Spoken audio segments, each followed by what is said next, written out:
নমস্কার বন্ধুরা, কেমন আছেন? আশা করব সবাই খুব ভালো আছেন, ভালো থাকবেন। আমিও খুব ভালো আছি। তো আজকে আমি একটি ডিশ নিয়ে এসেছি, মানে একটি রেসিপি বানাবো আমি আজকে আমি বানাবো চিকেন চাপ।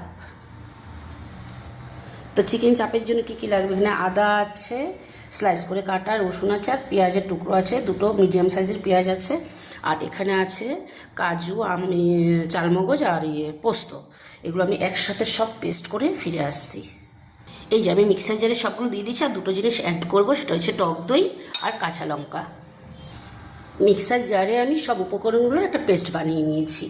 তো এটা আমি এখন চিকেনের মধ্যে দিয়ে দেবো, আর দিয়ে দেবো আপনার 1 চামচ, মানে স্বাদ মতো নুন দেবেন, আর ছাতু দেবেন, 1 চামচ ছাতু দেবো আমি। এই যে ছাতু যদি না থাকে তাহলে আপনারা করতে পারেন, সেই বেসন একটুখানি টেলে দিয়ে দিতে পারেন। আমি এটা দিয়ে একটু মাখিয়ে নিয়ে তারপরে দেখাচ্ছি।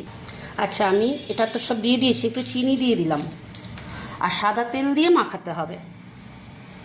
সাদা তেল দিয়ে দিলাম, দিয়ে এটাকে আমি মাখিয়ে 3-4 ঘন্টা রেখে দিতে হবে। ফ্রিজেও রেখে দিতে পারেন আপনারা। আমি একটু লাল লঙ্কার গুঁড়োও দিয়ে দিলাম। আচ্ছা দেখুন, সব উপকরণগুলো দিয়ে তো আমি মাখিয়ে নিয়েছি। এবার আমি 3-4 ঘন্টা, আরও বেশি 5 ঘন্টা হলো রেস্টে, যতক্ষণ রেস্টে রাখবেন ততক্ষণ ভালো। আমি তো 5 ঘন্টার মতো এটা রেখে দিয়েছিলাম এভাবে মাখিয়ে। তো এটা এবার আমি রান্না করব। এখানে কড়া বসিয়ে দিলাম, এর মধ্যে আমি সাদা তেল দিচ্ছি। সাদা তেলের মধ্যে আমি ঘি মিশিয়ে দিচ্ছি, 1 চামচের মতো ঘি দিয়ে দিলাম। পরিমাণ মতো দেবেন এটা, তেলটার ঘিটা। আচ্ছা, এবার আমি চিকেনটা এর মধ্যে দিয়ে দেবো। এবার চিকেনটা দিয়ে দিচ্ছি আমি। এইভাবে করে আস্তে আস্তে করে কষিয়ে কষিয়ে আমি চিকেন চাপটা তৈরি করবো। একটু ঢেকে দেবো। এখন কিছুটা কষিয়েছি, এখন আমি চাপ মশলাটা ওপর দিয়ে ছিটিয়ে ছিটিয়ে দিয়ে দেবো কিছুটা। আচ্ছা, চাপ মশলাটা আমি নিজে তৈরি করেছি। বিরিয়ানির মশলা আর চাপ মশলা কিন্তু একই হয়। তো আর বললাম না, বিরিয়ানিতে যেই মশলাটা দেওয়া হয় চিকেন চাপেও সেই মশলাটাই দেওয়া হয়। তো চাপ মশলাটাও দিয়ে দিচ্ছি, আমি আরেকটু রান্না করব।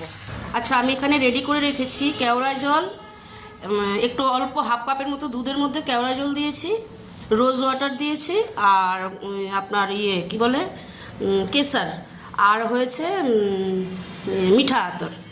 4টে জিনিস আমি একসাথে মিশিয়ে নিয়েছি। এবার আমি চাপের মধ্যে দিয়ে দেবো।